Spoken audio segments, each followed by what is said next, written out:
आणि आता बातम्या पाहूया सविस्तर बातम्यांची सुरुवात करूया राजकीय वर्तुळातल्या महत्त्वाच्या बातमीनं। दांडी बहाद्दर मंत्र्यांना आता मुख्यमंत्री फडणवीस यांनी तंबी दिली आहे। अर्थसंकल्पीय अधिवेशनामध्ये मंत्री सभागृहात उपस्थित नसल्यामुळे दोन्ही सभागृहांचं जवळपास 4 तास कामकाज वाया गेल्याच्या पार्श्वभूमीवर मंत्र्यांनी सभागृहामध्ये उपस्थित राहिलंच पाहिजे आणि त्यांची गैरहजेरी खपवून घेतली जाणार नाही असा गर्भित इशारा मुख्यमंत्री देवेंद्र फडणवीस यांनी दिलाय।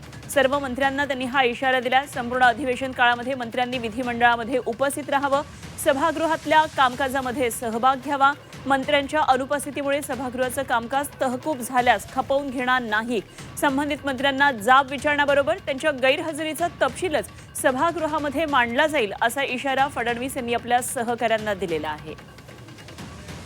तेव्हा मुख्यमंत्र्यांनी आता कारवाईची ही छडी दाखवलेली आहे। त्यामुळे या पावसाळी अधिवेशनामध्ये कालपासून सुरू झालेल्या पावसाळी अधिवेशनामध्ये आता आजपासून पुढे संपूर्ण अधिवेशन काळामध्ये मंत्र्यांच्या हजेरीबाबत पाहिलं जाणार आहे। कोण मंत्री उपस्थित राहतात, कोणामुळे कामकाज तहकूब होतंय का, आणि अर्थातच या सगळ्यावर फडणवीस लक्ष ठेवून आहेत आणि यावर निश्चितच कारवाई सुद्धा अपेक्षित आहे।